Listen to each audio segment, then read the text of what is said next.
From the land of the Grant University in Urbana-Champaign, Illinois, this is the Closing Market Report. It is the 7th day of April, 2025.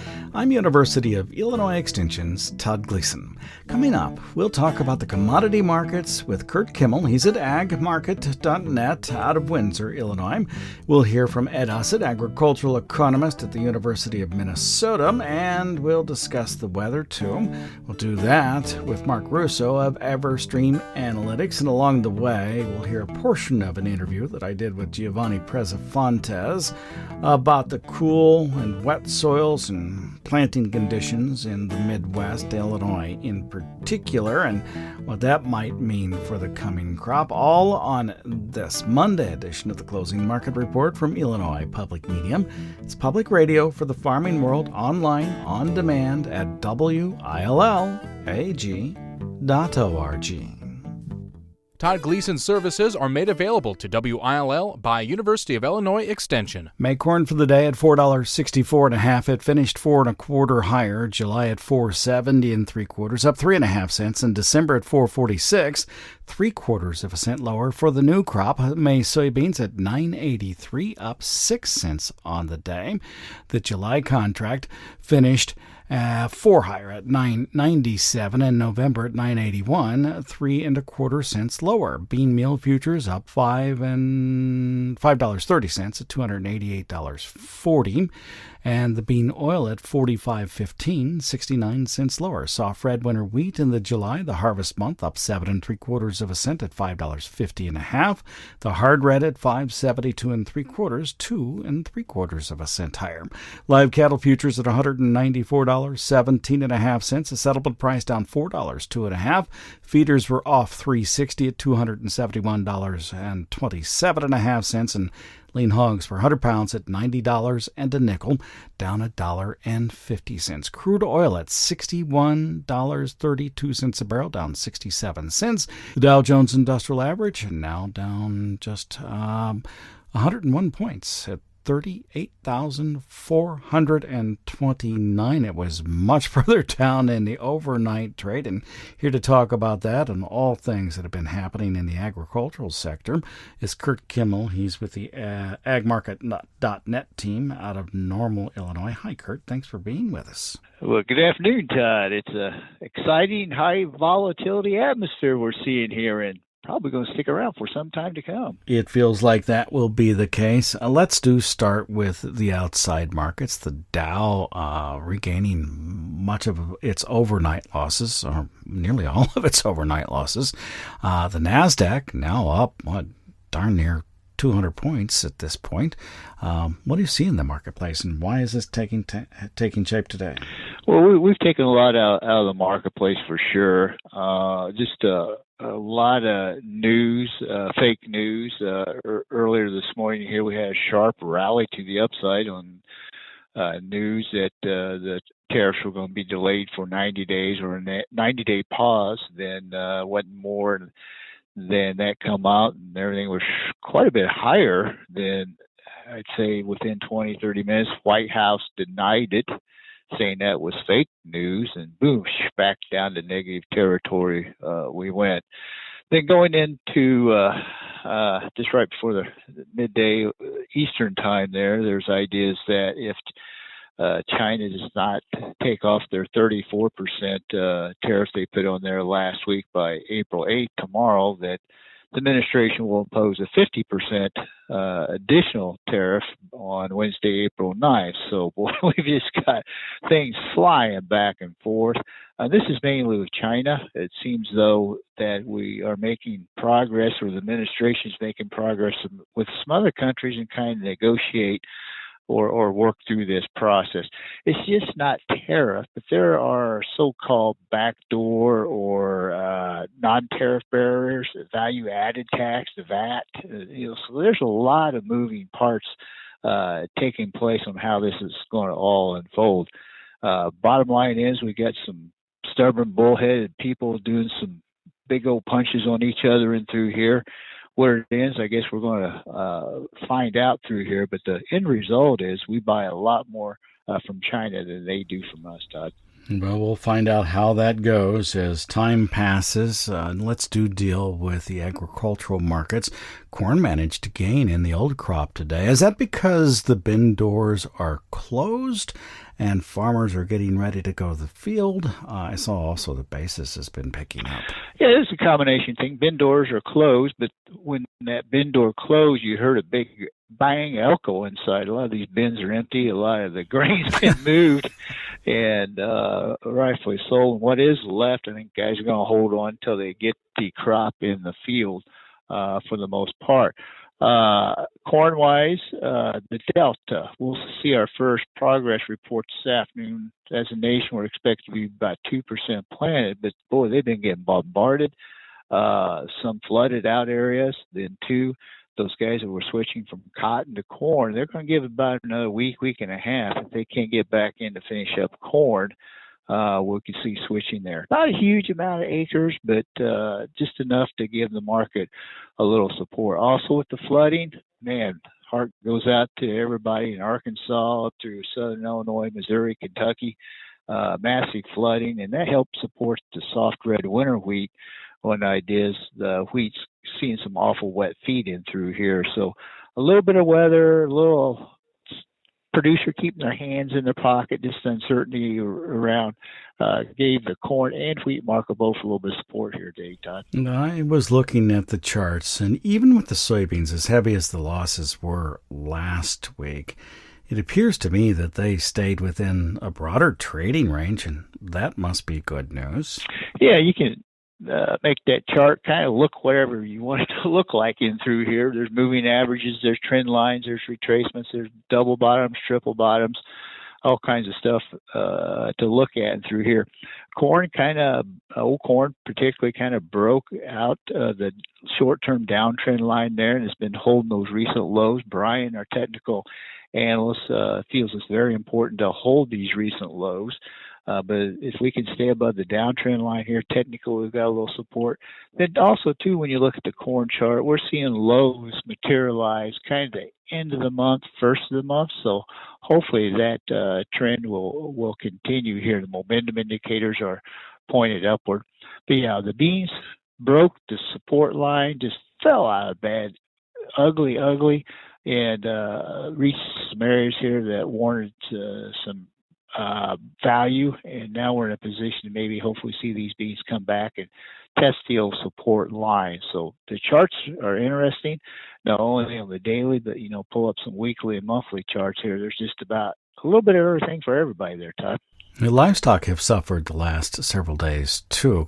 Cattle off another $4 today. Feeders off $3.60. Hogs were off $1.50. What are you watching in those markets? If we get in a dispute with China in through here, we moved some beef to China, and so the export picture is a little skinny here, even though we are dealing with some tighter numbers. That coupled with consumer confidence, man, if this stock market doesn't find some support in through here, the meat sector going out to eat could be put on the back burner, and that's not good for meat demand. Hey, thanks much. I appreciate it. Very good. Curt Kimmel is with agmarket.net.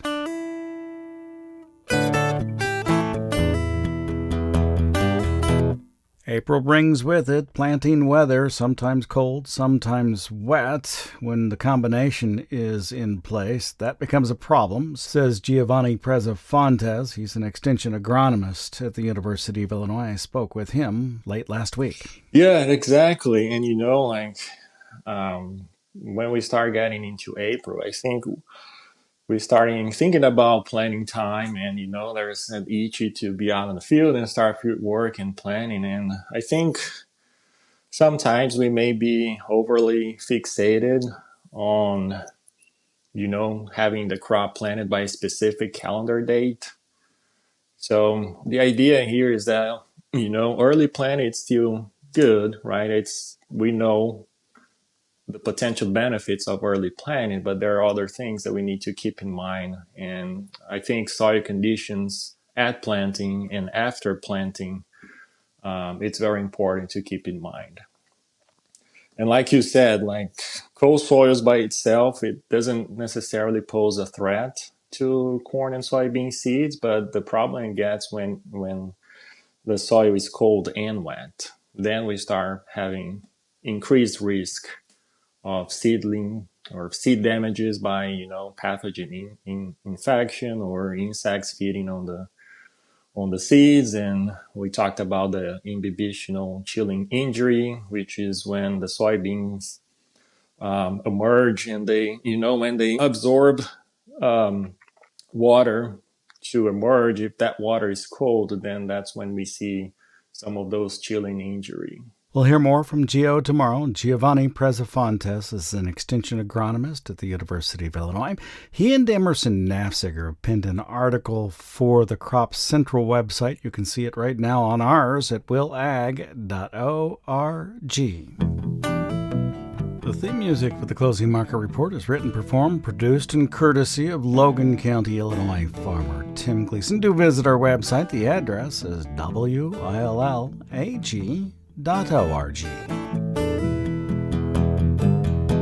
Let's turn our attention now to the broader agricultural sector with Ed Usset, agricultural economist at the University of Minnesota with extension there. Hi, Ed. Thank you very much. Just one topic on the mind of most people for the day, the impact of tariffs on agriculture and the wider economies across the planet in general. What do you think about the tariffs that the president has put into place? My first thought is, you say most people are thinking about the tariffs, and if you find the ones who aren't thinking about it, I'd love to meet them. Is there something else on their mind? I'll tell you how I finally came to terms with this. I was struggling with it. Everyone wants, advice. What should I be doing? What should I be doing? And I've been just mute. I don't know what to say. And it dawned on me the difference here between, people will look at this volatile market. By the way, I've got a small position in a stock, a $5 stock. It has moved 40 cents today, up and down.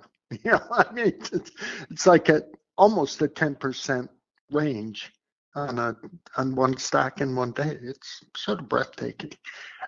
What struck me last week is something we need to remind ourselves of, or I need to, the difference between risk and uncertainty.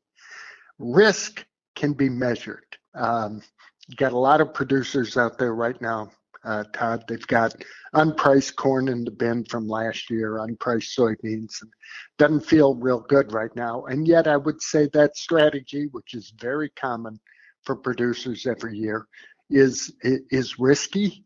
And yet we understand the risk. We understand that 2 out of 3 years, 7 out of 10 years, it's going to work for us, sometimes very well. And we accept the fact that sometimes it doesn't, like last year. Unfortunately, it looks like this year isn't looking too good either. But risk can be measured. We can put a probability on it. And a lot of the work I do with my characters and that is really about measuring risk and leaning into things that work more often than that. This tariff thing is all about uncertainty. And you can't measure uncertainty. You can't put a probability on it. If I tell people, or if I had told people, I wish I had a month ago, get aggressive with sales, stock and commodities, get aggressive. I'd be right now. But of course, if we do a U-turn on this current policy, market's going to go back up and we're going to feel bad. If I tell people to do nothing and these tariffs persist, it's like, well, there you go. You should have sold. I don't know how do you give advice in an uncertain environment? How do you sort out the risk? You can't. It's immeasurable. It can't be measured, and the uncertainty is like a black cloud over this market. It will be difficult. I'm wondering if the known risk, relatively speaking, is what you have to stick with at this point, and then decide how much of the uncertainty you're willing to bear. I guess that's what I'm doing. It's not working very well, Todd, but that's what I'm doing. Me either. It's not working very well. I'll go with the known risks. I'm thinking about crop insurance and how we're going to handle that news if, in fact, we're making big payments next fall. How that shakes out in this whole thing, because that might be our big source of income come this fall. If we can't turn this thing around, we're going to get payments based on revenue shortfalls. Okay, so we have 8 more days until the 15th of April Yep. to consider a known risk, which is PLC and ARC. Let's start with soybeans, because I think that one is easier. That the agricultural economist, the farmdoc team here says, sort of regardless, with or without tariffs in place, our county is the likely choice. Mm-hmm. However, corn is on the bubble. They were leaning towards Arc County, but could be convinced of PLC. Does the uncertainty provide you a different view? The uncertainty is what makes it impossible to answer. It's the uncertainty that makes it impossible to answer. You go with what you think is going to happen, and some people will be right and some people will be wrong. Well, I just can't nail you down on anything today. No, and I'm a real downer to talk to boot. So it's been a tough one. Tell me about the April WASDE and, more importantly, the May World Ag Supply and Demand estimates and USDA's first set of numbers. They'll include some things that we, as long as there is a normal growing season for the planting rate, that we probably know will be in place. For instance, if it's normal, we'll know what the projected yield they'll use is. We'll know the acreage numbers that they are expected to put in. So what do you see in those two? Well, the most interesting thing in the acreage numbers, and I assume that what came out of the March planning intentions report will find its way into that May outlook for the new crop. We've now increased acres enough in corn that we're going to slip that much loved ending stocks figure back above 2 billion bushels at the end of the next crop year, which is concerning. I mean, I thought the February outlook, they increased acres some, 2.5 million acres, and yet we still didn't have ending stocks above that. But it turned a little more bearish on corn. And with that outlook, so I'll have a close eye on that. Where, of course, it's funny, you'd think we'd be talking even more about weather, and yet weather is not a big topic right now, and yet it's got to be. At some point, we're gonna talk about where it's dry, where it's warm, and so on. And I don't know if that works. That won't work its way into the May report. The May report will be based on USDA's thoughts on a trendline yield. Anything else before I let you go? I've got any recommendations on heartburn medicine? I went to get Claritin D, which is a different thing for my allergies today. But let's go with let's go with that. Okay. Hey, thank you. I appreciate it, and we'll talk with you again next month. Okay, Todd. Take care. Ed Usset is an agricultural economist. He's with University of Minnesota Extension.